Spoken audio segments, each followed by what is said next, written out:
Welcome back to Film Files. In today's file, we will be uncovering an American musical fantasy film from 2019 titled Aladdin. Sit back, and let's dive in. This is the live-action version of the ever-popular Disney feature.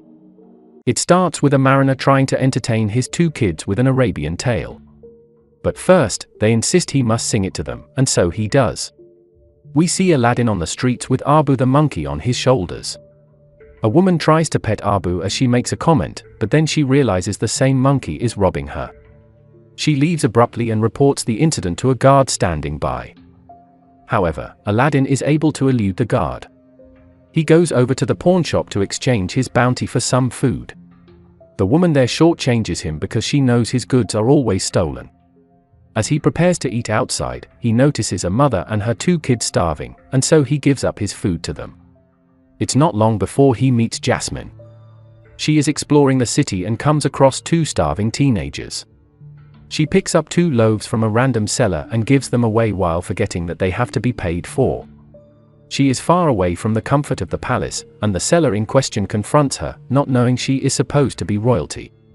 Aladdin intervenes before it becomes an embarrassment. He takes Jasmine's expensive bracelet with the hope of stealing it back. He appeases the seller, or so it seems. The seller soon realizes the same bracelet is gone and alerts the city guards about it. They chase Aladdin while Jasmine follows. Eventually, they escape the guards and end up at Aladdin's place. Aladdin is somehow able to figure out that Jasmine comes from the palace. He is not yet sure if she is the actual princess. Meanwhile, Jafar, who is next in rank to only the sultan, is nursing a plan to overthrow him.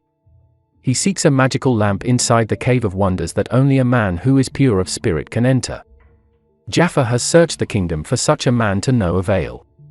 As Aladdin and Jasmine talk, an alarm is sounded. It is for an arriving prince who is yet another marriage suitor for Jasmine. So she has to leave for the palace right away. Aladdin has misplaced her bracelet, and she is disappointed in his thieving antics. She gets to the palace just in time to clean up and welcome Prince Anders. Her father, the Sultan, is there too. That same evening, he is in his study when Jafar seeks his audience. Jafar tries to hypnotize him to invade an ally, but Jasmine walks in just then and interrupts them. She pleads with her father that she be allowed to become Sultan and that she would most definitely make a good ruler, but her father is a stickler for tradition and the patriarchy.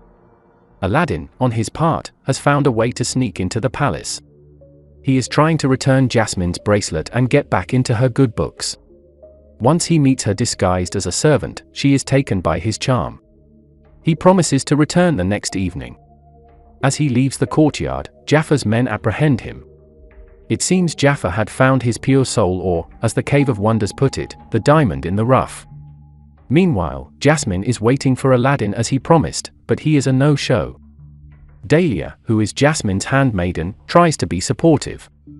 At the same time, Aladdin is with Jafar at the cave. Jafar has promised him enough riches to impress the princess if only he can retrieve the lamp. So Aladdin goes into the cave and finds all sorts of treasure there that he or Abu aren't supposed to touch. The lamp is on an elevated ledge that Aladdin has to climb. But first, Aladdin helps the magic carpet, which is stuck under a rock. As Aladdin climbs, Abu is tempted to pick up a ruby stone. And so the cave starts to collapse because they weren't supposed to touch anything. The magic carpet tries to fly them out of there but gets stuck again. Aladdin is climbing out of the cave exit when Jafar asks that he hand over the lamp before he can be pulled out. Aladdin does so, and Jafar then stamps on Aladdin's hands as he falls back in. Thankfully, Abu is able to steal the lamp back. It's a matter of time before Aladdin rubs the lamp, and out comes the genie.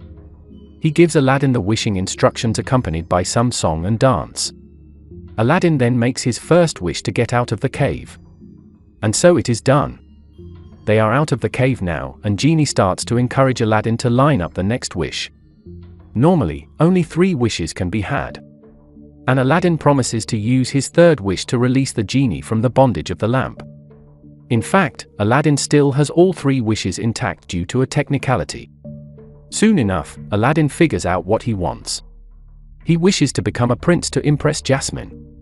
And so the genie gets into gear and decks Aladdin up in the most luxurious of fabrics. He also turns Abu the monkey into an elephant and conjures up an entire entourage to take Aladdin to the palace. Their entry is epic, and the people are impressed by this new Prince Ali, as he chooses to be called. Once inside the palace, it seems the extravagant show does not smite Jasmine. The Sultan, however, invites Aladdin to the harvest festival happening that evening while Jafar looks on. When the time comes, the genie and Aladdin walk into the venue. Aladdin spots Jasmine in the crowd, and the genie tries to encourage him to walk up to her. The genie also kind of has his eye on Jasmine's handmaiden, Dahlia. But then, Jafar intercepts them and pulls Aladdin to the side to hypnotize him under the guise of trying to tell him something important. The genie looks sharp and saves Aladdin. Aladdin is at first shy of meeting Jasmine face to face, but Genie facilitates things. Jasmine accepts to dance, and the genie has to help Aladdin with some dance moves. The princess is impressed somewhat but leaves unceremoniously. Aladdin realizes he may have overdone things with his stepping skills. Back at their room, Aladdin asks the genie for a favor in return for the chance to meet Dahlia.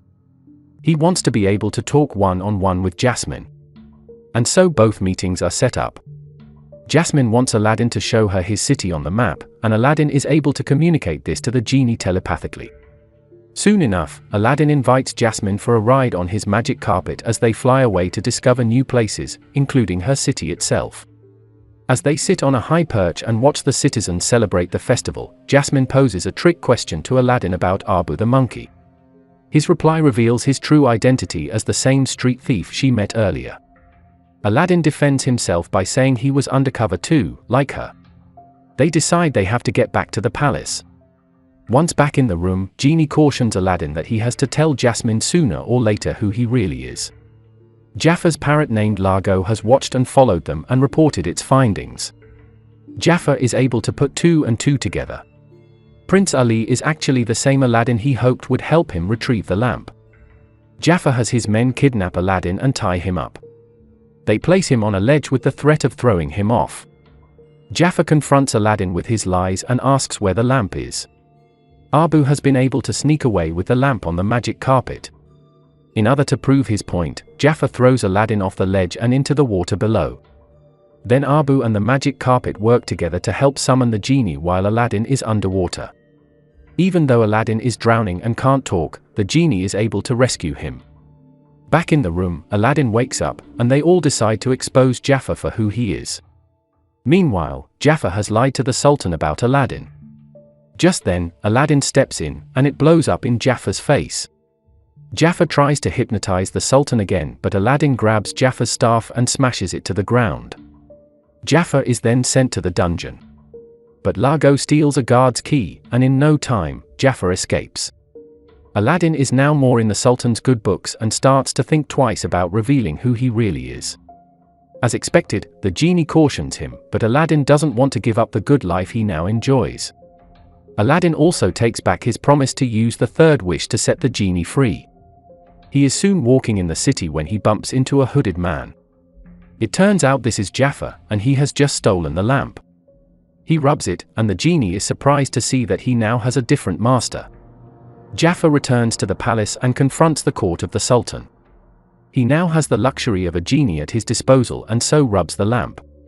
His first wish is to become the new Sultan, and so the genie reluctantly grants it. As the new Sultan, Jafar orders the old Sultan to be taken away by the guards, chief of which is Hakim. As Jasmine is being led away, she turns back abruptly and appeals to Hakim. He is sympathetic to all she has said and so reverses his allegiance.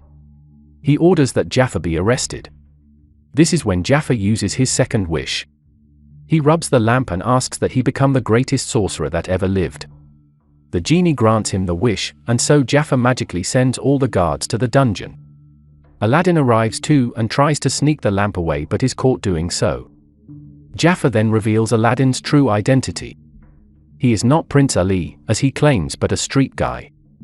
Jasmine is not happy at this revelation. Jafar sends Aladdin and Abu to an icy wasteland and then tries to make the old Sultan suffer. He says he would make it stop if Jasmine agreed to marry him. She reluctantly agrees while playing for time. The genie magically sends the carpet to bring Aladdin and Abu back. While the wedding ceremony between Jafar and Jasmine goes on, she steals the lamp off Jafar and jumps off the balcony. The carpet is waiting as it flies herself and Aladdin away. Jafar transforms Ego, his parrot, into a flying beast as it chases the carpet and its occupants through the city. The old sultan helps a little, but it is not enough as the powerful Jafar gets the lamp back. Aladdin has one last trick under his belt. He is able to convince Jafar that he is not yet the most powerful being in the universe and that the genie is. Jafar falls for this argument, and so for his last wish, he says he wants to become as powerful as a genie. And so it is done, except that this wish means he has to be trapped in a lamp awaiting the rub of a master. So Jafar is eliminated in this way, and everything is brought back to normal. Aladdin then uses his last wish to set the genie free.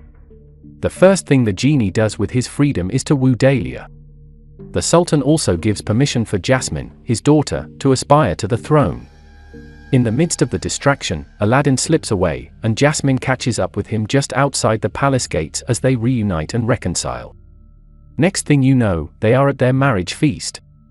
Also, it turns out the genie is also the mariner from the beginning, telling the story of Aladdin to his kids, and there's Dahlia, his wife. The end. Thank you for watching. Subscribe and hit that notification button to open more files like this.